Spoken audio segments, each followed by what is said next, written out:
Okay, so guys, it says express the form as root A, root B. Now, I want to tell you some rules about surds, okay? Do you remember these numbers? 1, 4, 9, 16, 25, 36. What can you tell me special about these numbers? The squared numbers. 1 by 1, 2 by 2, 3 by 3, 4 by 4, 5 by 5, 6 by 6. And then there's 7 by 7, 8 by 8, 9 by 9. You get the gist, right? Now, what can also happen is this, guys. What happens if I square root each and every one of this? What happens?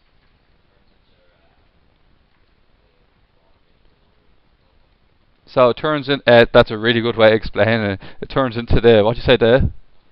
The number that was multiplied by itself to give you that number. Okay? 5 and 6. Everybody cool with that? Now, there's a rule of surds, okay? Here's the rule of surds, okay? When you have a square root sign, as in the case of this one here, I can choose root 18, and I can turn root 18, I can turn it into root 3 by root 6, I can turn it into root 1 by root 18. Can anybody give me another one? Root 2 by root 9. Do you understand that you can turn it, you can make two surd signs out of it, provided the two numbers you pick multiply to give you the original number. Is that okay? Now, what I always say is, when you're doing this, always make sure you have a number from this list here. What number is on that list? The number is 3 on the list, 6 on the list, 1 on the list. Well, technically is, but what is root 1? So you're just going to end up back with root 18 equals root 18. You haven't learned anything. So it's never the number 1, by the way, just let you know. Now, root 2 by root 9, yeah? What is root 9? So the answer is 3 root 2. That's handy, isn't it? What about the likes of 48? Root 48, guys. What numbers could you choose for 48? 2 by 24 or 3 by 16? Which number is in that list? So, root 3 by root 16. And what is root 16? 4 root 3. Is that okay? Now, do you want the good news? The good news is, you can do it by calculator, but you should understand it. Okay? So, root 48. 4 root 3. No big deal, right? And then the other one, root 18. 3 root 2. No big deal either. Is that alright? So, go back up. Now, looking at some of these ones. I think what it does, these ones here, right? The likes of number 11.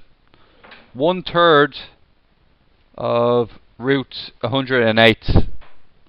So put root 108 into the calculator. Root 108. And you get 6 root 3.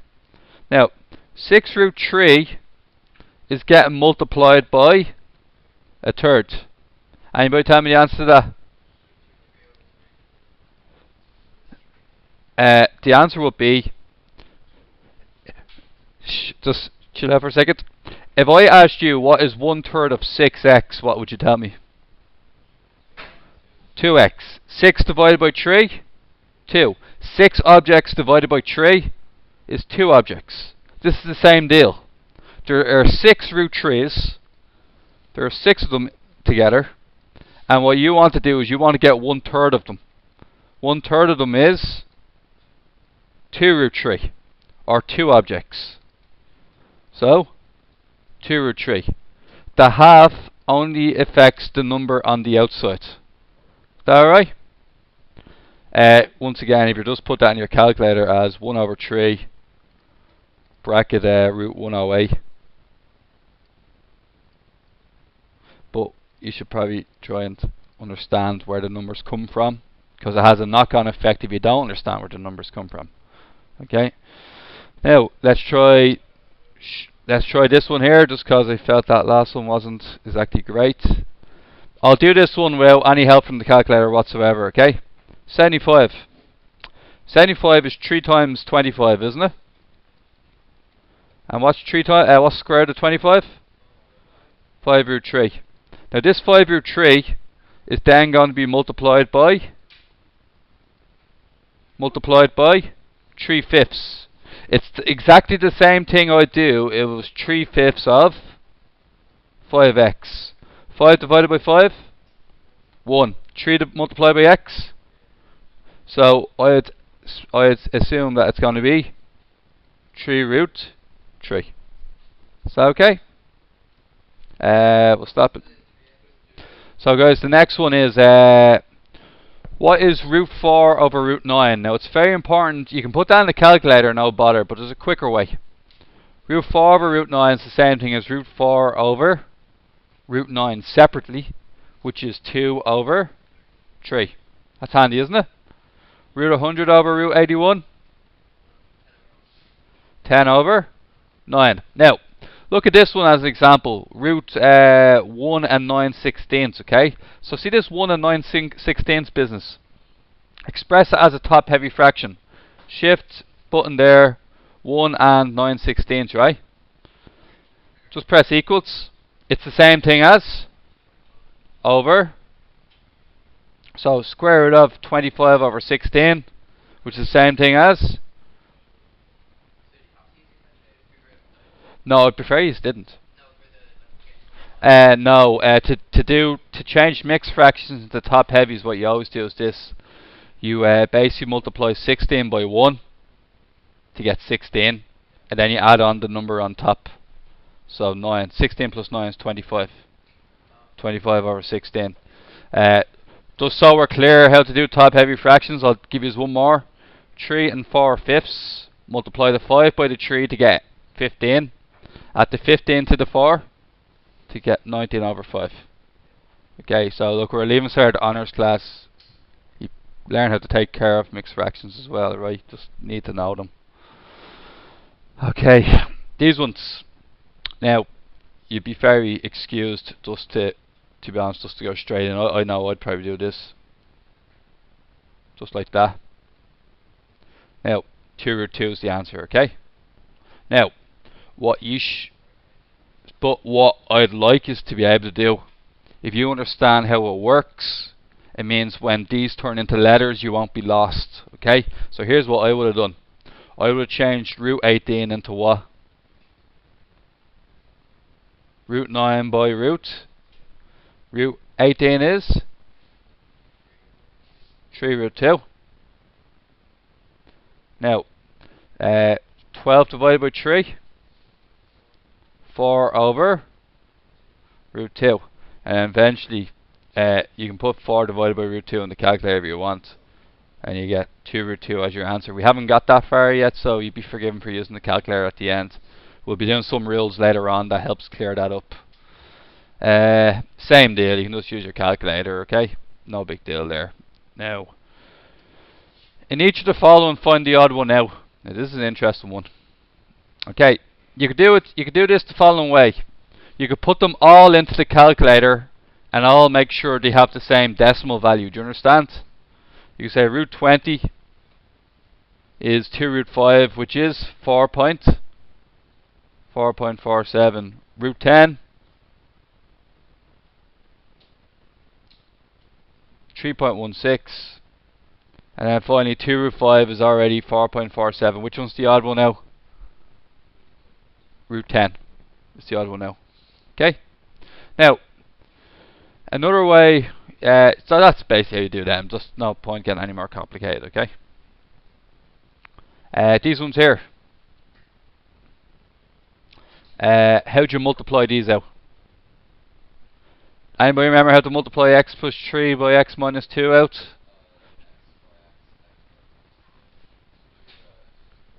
Okay, so what I suggest we do is the same thing. 10 by 10?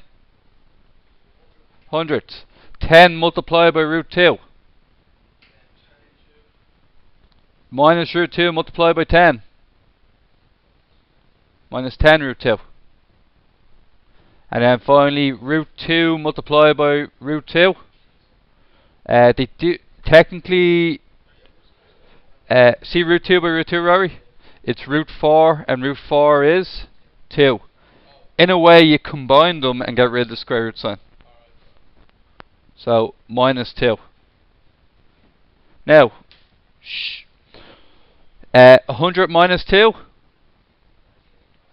98. They cancel. Excuse me. It says K is an element of Z. What does that mean?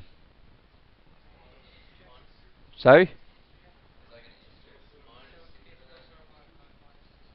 Sorry? Plus or minus. So it can be minus 3, minus 2, minus 1, 0, 1, 2, 3, all the way up. The fact that K is 98, it's a whole number. There's no decimals, there's no fractions. It means the answer is the way we want it. Am I alright? Are you alright for all of question 8 then? Same thing. Okay, just while we're here, one little last part. What's root 5 multiplied by root 5? 5. What's minus root 5 multiplied by root 5? There we go. That's the only tricky part. Now, these parts. Okay. How much time do we have on the clock here? Okay. So, what you do here, guys, is anytime you pick one side and you ignore the other side. You pick the more complicated side and ignore the other side. Do you understand? So, in question 9, the left hand side is a fraction while the right hand side is just a regular complex, is a surd with a number behind it. So, I'm going to take the left hand side on its own. Okay? Now, how to do this again? Okay, it's I'm just going. There's a word called a conjugate. Okay, the word is called a conjugate. Anytime you have a surd on the bottom with a regular number, here's what you do. You write it, you rewrite it, and this works every time. So you have to learn this technique off. Okay, I've learned off. Don't really think much else apart from recognizing that it's a surd with a number. What you do is you rewrite it as 1 plus root 2. Do you see the way it's the same thing? It's still, the root 2 is there and the 1 is still there, right? Once you do that, remember what we said earlier in the year. When you multiply a number but with the same number top and bottom, does it change the value of that number? So what you do is you look at the bottom number and you go, okay, you change the sign that comes in front of the surd sign. See the way it's plus root 2? You change that into what's called the conjugate. So if I had 1 plus root 2, the conjugate to that is 1 minus root 2. If I have 3 plus root 5, what's the conjugate to that? Okay. If I had minus 3 plus root 5, what's the conjugate to that? Minus 3 minus root 5. You only ever change the sign in front of the surd. If I had minus 3 minus root 5, what's the conjugate to that? Minus 3 plus root 5. Only ever change the sign that comes in front of the surd. Now you're going to use this trick 3 times in this exercise. So what you do is, once you find out the conjugate of the bottom, you multiply top and bottom by that conjugate, and look what happens. 1 times 1, 1 times root 2, or minus root 2. Okay, now look what happens on the bottom. 1 times 1, 1. 1 times minus root 2, root 2 times 1, plus root 2, and finally root 2 multiplied by minus root 2, minus 2. Now look what happens, guys. The root 2's cancel, don't they? And what do we have left then? 1 minus root 2 all over 1 minus 2 minus 1. Now, see the way it's a minus 1 on the bottom? Multiply top and bottom by, and look what happens. Minus 1 times minus 1, plus 1. If it's plus 1, you don't even have to write it down, do you? No. And what's minus 1 times minus 1? Minus 1 times root 2. So root 2 minus 1 is the answer there. And the answer top was root 2 minus 1. Yeah, I might have a chance to get this one done. I'll get this one done really quickly, okay? This one here, part 4. Root 5 minus 1, 3 minus root 5. Prove that it's equal to the other side. What's the conjugate to the bottom? What's the conjugate to the denominator? Conjugate. 3 plus root 5 and 3 plus root 5. Multiply it out. Root 5 times 3. Root 5 times 3, anybody? Yeah.